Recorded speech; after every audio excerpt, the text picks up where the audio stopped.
I want to say first and foremost what I said last week, which is that China's election interference is not something that we should view in isolation. China is meddling in pretty much every Western institution imaginable. You see China's hands all over scientific research, all over the academic world, politics, of course, and certainly the media. So the fact that China is also trying to interfere in and sway the results of elections should not surprise us. But we have obviously a sentimentalism that exists around democracy because elections are very important. Democracy is important. There should be sentimentalism there, which means that we should also be mightily offended when we find out in tangible, concrete ways, not only that China is trying to meddle in our elections, but they've done so in rather sophisticated ways. And the intelligence eyes in Canada told the government about this, who basically just looked at it and said, okay, whatever. So what's happened now is the Liberals have been backed into a bit of a corner. As we've seen, Justin Trudeau has been faced with what is fairly concrete proof from a CSIS person or people who are leaking to the Globe and Mail that there was a pretty long runway in which CSIS was raising its concerns with the government. At one point, as we've learned in the past week, CSIS said to the Liberals, this candidate of yours in Toronto, Han Dong, you really should drop him as a candidate. The Liberals apparently said no.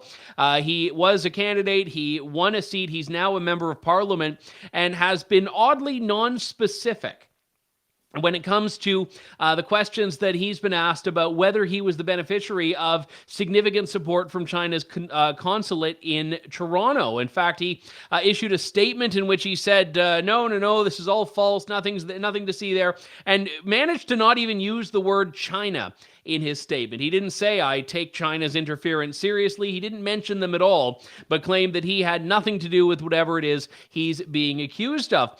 Justin Trudeau, for his part, has said that anyone raising these questions is a big old dirty racist. Take a look. Just a follow-up on that question on CSIS and Han Dong. Are you saying that they didn't warn you, or were you warned and you chose to dismiss it for those reasons? Just wanted some clarification. Once again, one of the things we've seen, unfortunately, over the past years is a rise in anti-Asian racism linked to the pandemic, and concerns being arisen around people's loyalties. I want to make everyone understand fully that Han Dong is an outstanding member of our team, and suggestions that he is somehow not loyal to Canada should not be entertained. So the insinuation is that Mr. Dong, like several other members of Parliament or candidates, was the recipient of support from the Chinese regime, either directly or indirectly through the consulate, through other people. And this is a pretty significant allegation. No one is saying that Han Dong is not a loyal Canadian or a patriotic Canadian. People are saying that, clearly China was seeing in him something of value to them, and we have to wonder what that is. And one interesting observation that comes out, there was a day, and I can't remember when it was, when parliamentarians were voting on a motion to do with the Uyghurs. And Mr. Dong had been in Parliament all day. He had been voting in favor of this motion and that motion, and on it went. And when it came time for the motion on Uyghurs, he conveniently wasn't in the chamber. He had actually left for what ended up becoming a unanimous motion. Now, you might ask, why would someone, maybe he had to go to the bathroom, maybe he had to take a call, who knows what happened? Maybe he got his wires crossed and there was a scheduling error, but why would a guy who had been in the House of Commons conspicuously be absent when it came time to vote on something when the vote did not go the way that the Chinese wanted? So this is a legitimate question that we should be able to ask. But to Justin Trudeau, if you want to have this discussion, you are a racist. And it's almost as though this is a strategy by the Chinese regime to neutralize itself from criticism, which is very much important and very substantive criticism. What you need to remember is that China has been backing Justin Trudeau since at least 2013.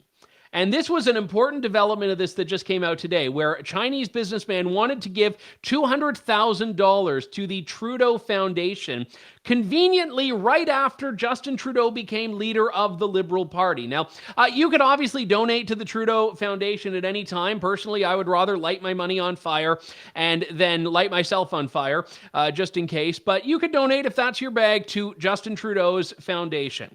Sorry, Pierre Trudeau's foundation. Totally different, totally independent, arm's length, etc. But if that's what you want to do, go for it. But it does strike you as a bit odd, I hope. If you want to donate, having never donated to the foundation before, immediately after, the guy who shares a name with the foundation becomes the presumptive next Prime Minister of Canada. That was what a businessman connected to the Chinese regime and the Chinese consulate did. He gave them $200,000. Oh, the guy at the Trudeau Foundation who received that donation is now the guy that's overseeing the report into China's interference in the election. So remember that if you remember nothing else. And I would also say beyond that, remember that first Justin Trudeau said this never happened. He was never warned. He didn't have all this information from CSIS. And now he's saying, well, it's all a load of crap. The information's not real. You've got Gerald Butts on there doing the Globe and Mail as fake news shtick, which is as Trumpian as it gets. And this is what we're now seeing from Justin Trudeau. So whether it will spell the end of Justin Trudeau, I think people should always remain realistic about this because no other scandal has. But at the same time, we also need to realize this is big. And you have people that have never said an unkind word about Justin Trudeau now that are getting very uncomfortable with how this story is unfolding.